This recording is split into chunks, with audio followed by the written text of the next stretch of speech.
Alors, un bon sabbat à tous, un bon matin, un bon après-midi pour l'Europe et un bon matin pour nous au Québec.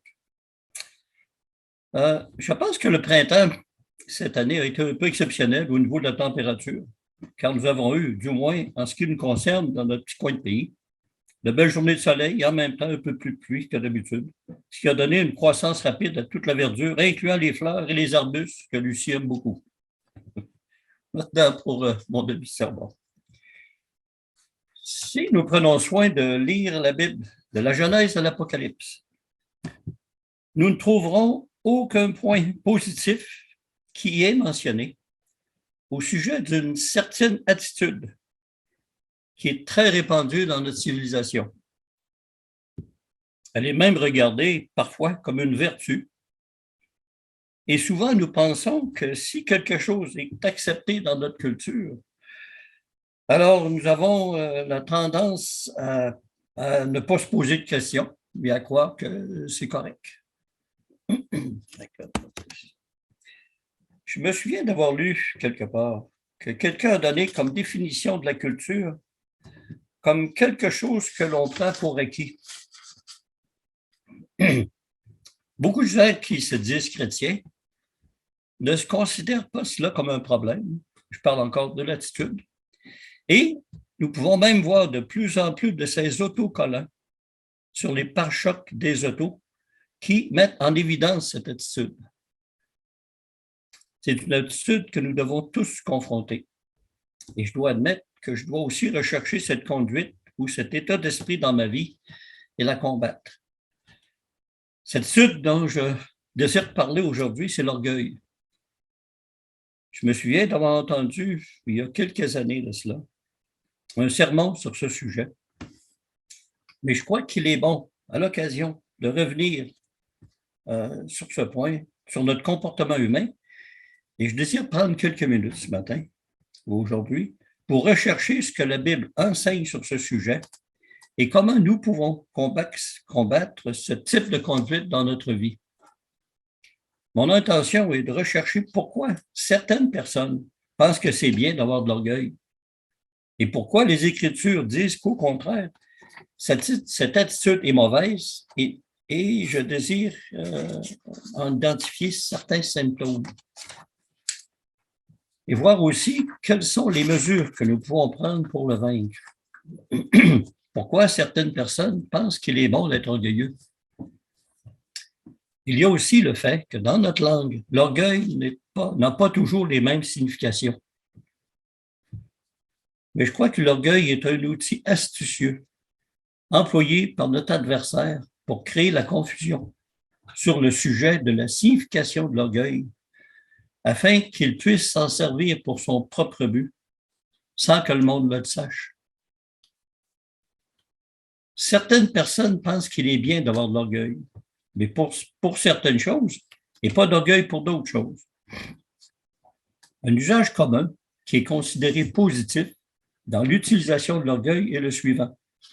Être fier de ce que nous faisons, ou, en d'autres mots, cela signifie que nous avons fait de notre mieux. Je suis d'accord que la fierté peut nous motiver ou motiver beaucoup de gens à faire de leur mieux. Mais nous devons nous poser la question suivante. Quelles sont les bonnes choses que la fierté nous motive à accomplir et que les fruits de l'esprit en nous n'auraient pas été capables de nous aider à accomplir? Est-ce que nous réalisons que si nous faisons les bonnes choses, mais le faisons pour les mauvais motifs, nous ne recevrons pour cela aucun crédit de la part de Dieu? Et qu'est-ce qui est si mauvais en regard de l'orgueil? Il nous élève, il nous gonfle.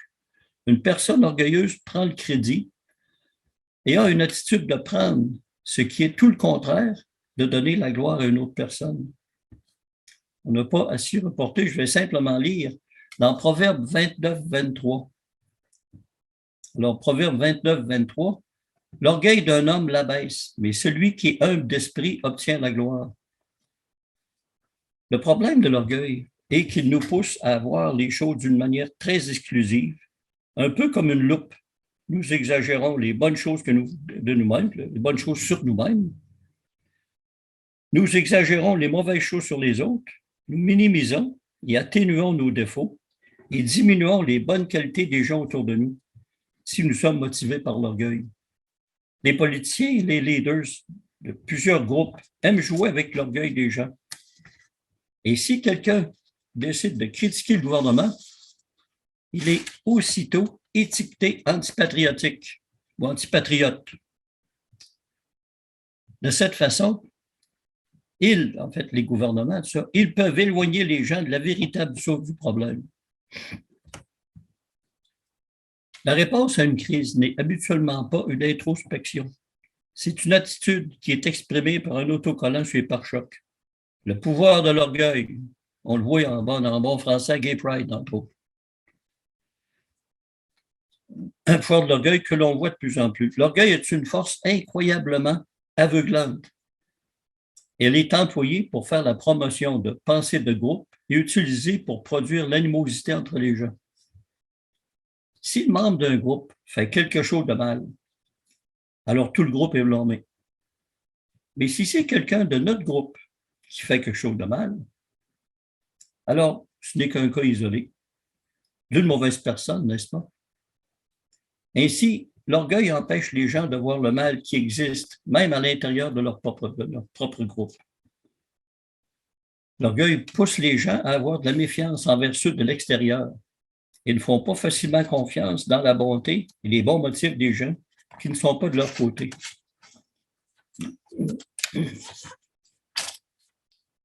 L'orgueil pousse les gens à focusser sur ce qui est correct, au lieu de focusser sur qu'est-ce qui est correct. L'orgueil ne recherche pas la vérité, il recherche les opinions qu'il soutienne. L'orgueil focus sur lui-même, individuellement ou collectivement, et aime à prendre le crédit pour les choses positives, mais n'aime pas prendre les responsabilités pour les choses négatives, et met les personnes sur la défensive. Les gens orgueilleux font la promotion de leurs propres idées plutôt que de rechercher la meilleure idée. Cela en milieu de travail, puis malheureusement même souvent à la maison.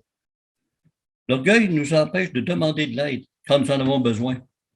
Puis combien de fois nous avons conduit à l'aveuglette avant de demander la bonne direction?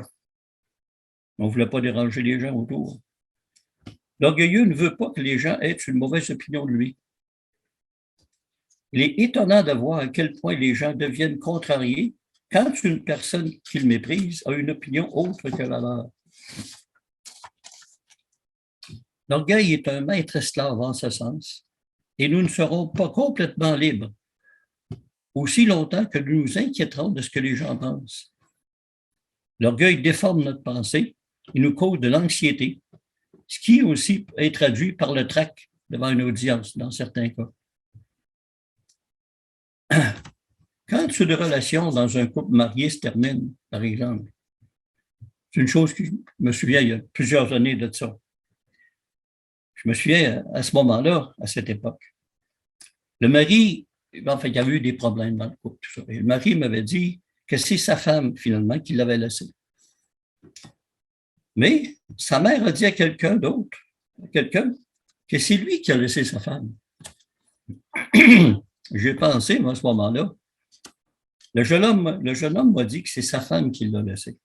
Mais pour une raison poussée par l'orgueil, sa mère change la réalité en déclarant le contraire, comme si cela rend la situation plus acceptable ou honorable pour la personne qui a abandonné l'autre. Maintenant, quand je parle de l'orgueil, je ne parle pas contre le fait de maintenir une bonne réputation afin que nous soyons des modèles ou des témoins efficaces. Mais encore, quel doit être notre focus?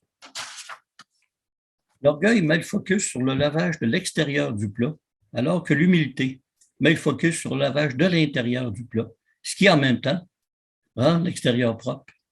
Lorsqu'on plonge dans l'eau, si on lave l'intérieur, automatiquement l'extérieur est lavé aussi. On ne peut pas empêcher les gens autour de nous de penser ce qu'ils veulent, que nous aimions cela ou pas. Les gens orgueilleux sont au fond des gens insécures.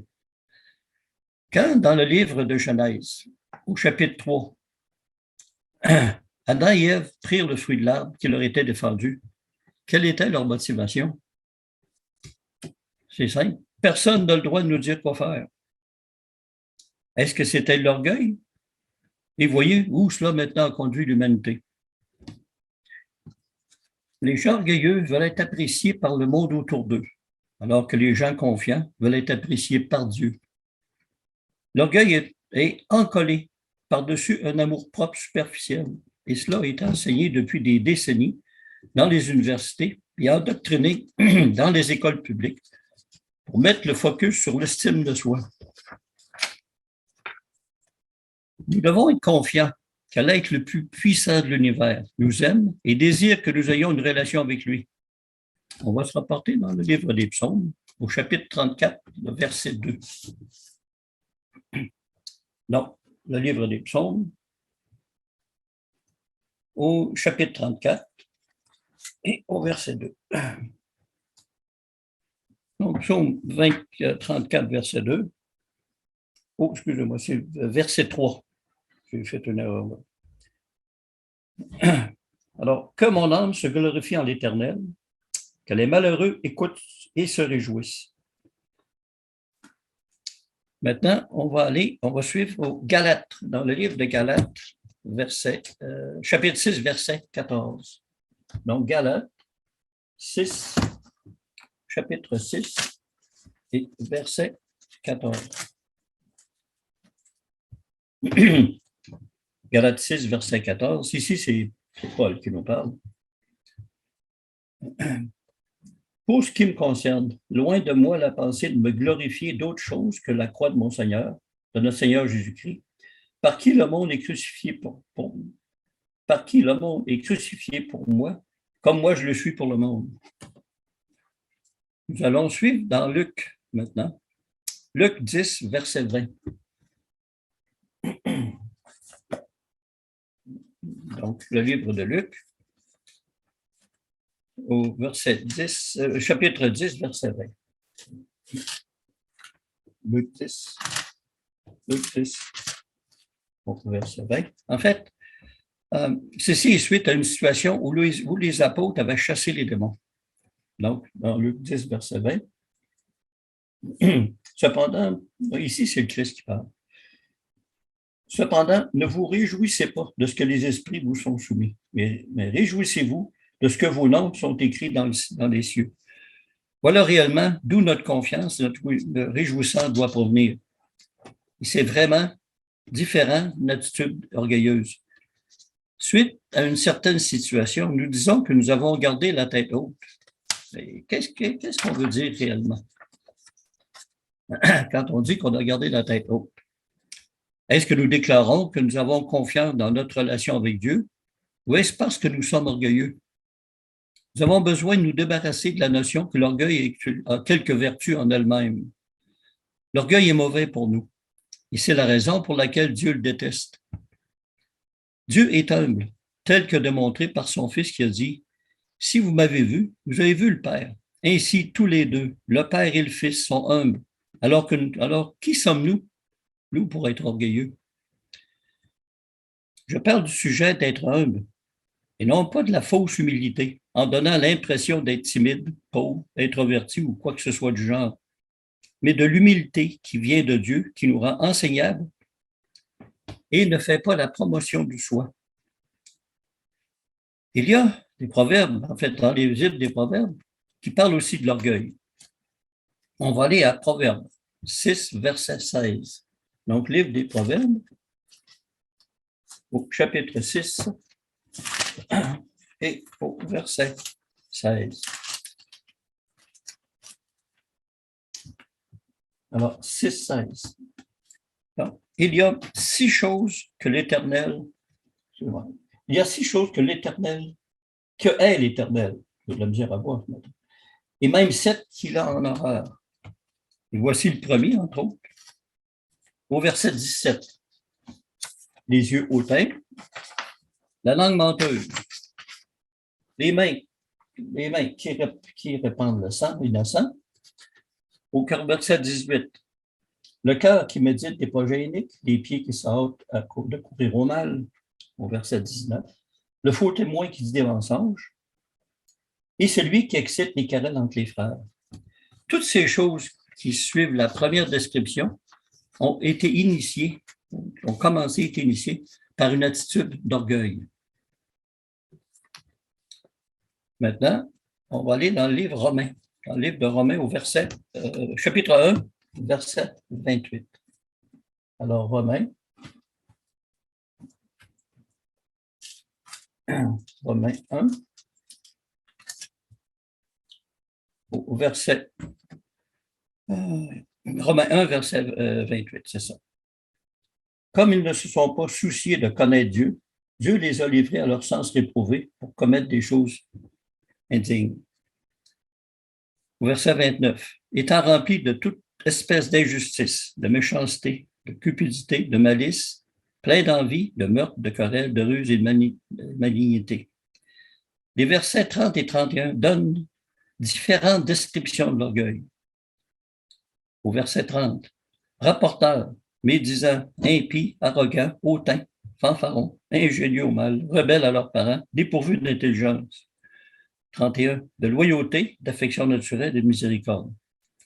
Et au verset 32, et bien qu'ils connaissent le jugement de Dieu, déclarant dignes de mort ceux qui commettent de telles choses, non seulement ils les font, mais ils approuvent ceux qui le font.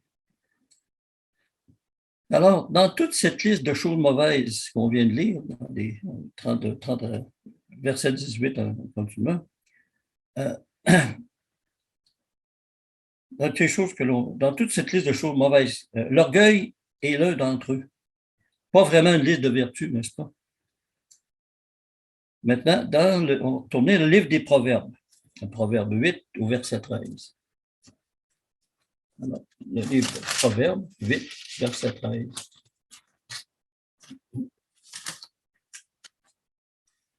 Proverbe 8, 13. La crainte de l'Éternel, c'est la haine du mal. L'arrogance et l'orgueil, la voie du mal.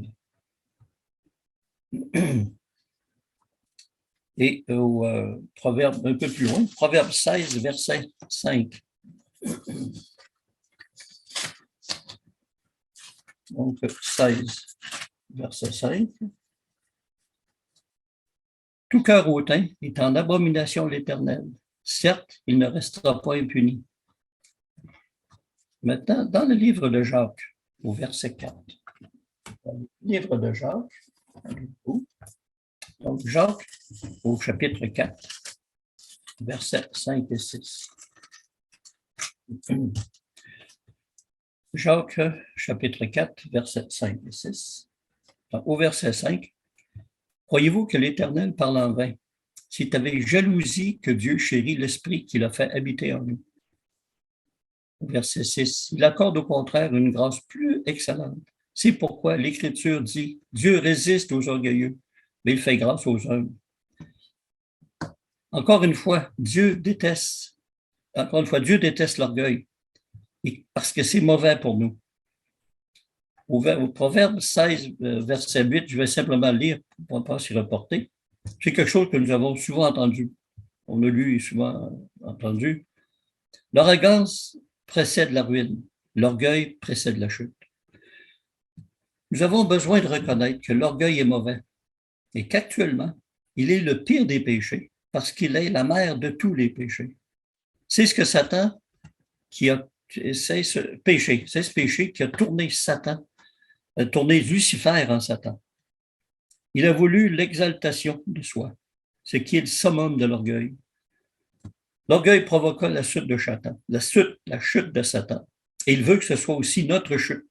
Et il travaille très fort. Alors, dans le livre, OK. Nous lisons d'où cette chute provient maintenant dans le livre d'Isaïe. On ira à Isaïe 14, dans le livre d'Isaïe 14 et au verset 12.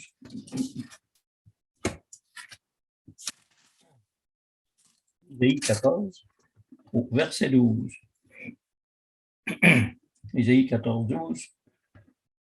Te voilà tombé du ciel, astre brillant, fils de l'aurore, tu es abattu à terre, toi, le vainqueur des nations.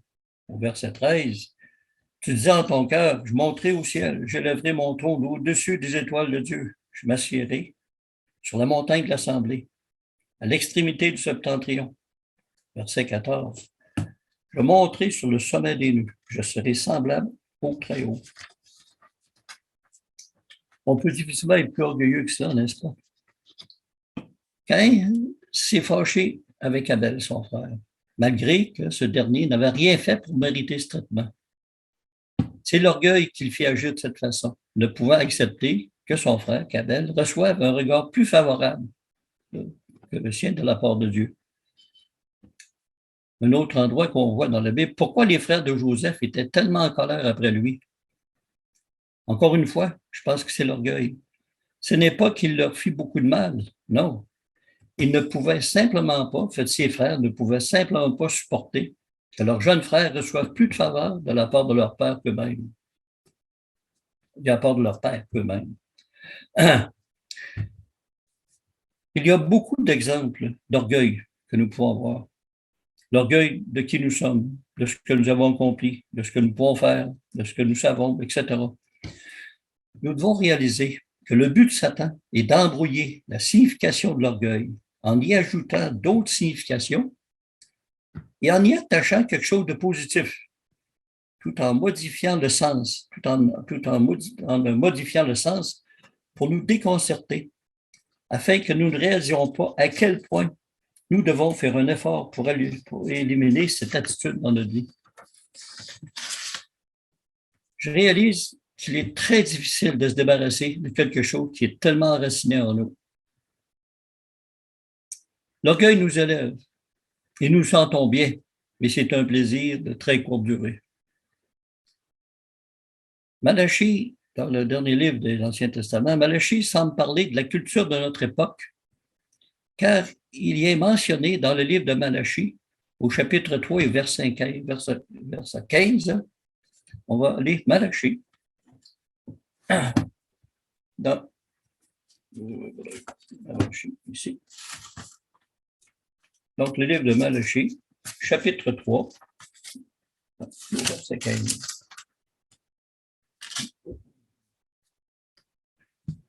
Maintenant, nous devons nous libérer.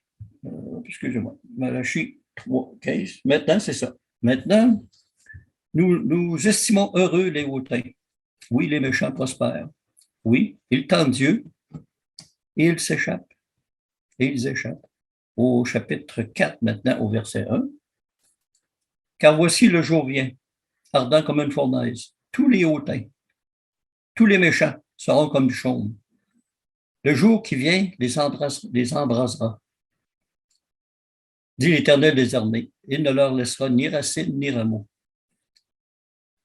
Cependant, nous devons nous libérer de cette dépendance, tout comme nous devons le faire pour tout autre péché, car notre salut en dépend. Et c'est à ce point sérieux. Comment pouvons-nous identifier l'orgueil et en reconnaître les symptômes? Il y a une foule de situations que nous rencontrons chaque jour qui peut nous distraire et nous entraîner dans cette voie. Pour moi, un exemple, je réalise que je dois rechercher quelle est ma motivation. Lorsque quelqu'un me dit quelque chose qui ne me plaît pas ou qui me fait un reproche, il m'arrive souvent à ce moment-là d'être sur la défensive, plutôt que d'analyser calmement ce qu'on me dit et de voir si c'est exactement le cas, et alors de prendre des dispositions pour faire le changement nécessaire. Nous sommes tous différents les uns des autres. Et une situation qui peut être sans importance, comme entre autres le type de véhicule que nous conduisons, peut faire aux yeux de notre voisin toute la différence du monde, pendant que l'aspect général de notre terrain et de la taille du gazon prend pour nous toute son importance, alors que pour lui, c'est la dernière chose qui le préoccupe. Quelle est notre motivation? Est-ce que nous faisons quelque chose pour être agréable à Dieu ou le faisons-nous pour nous être agréables à nous? Le contraire de l'orgueil est l'humilité. Et cette grande qualité prend sa source dans les fruits de l'esprit. Plus nous développerons et emploierons ces fruits dans notre vie, et plus nous pourrons facilement éliminer toutes ces attitudes qui peuvent nous fermer la porte du royaume.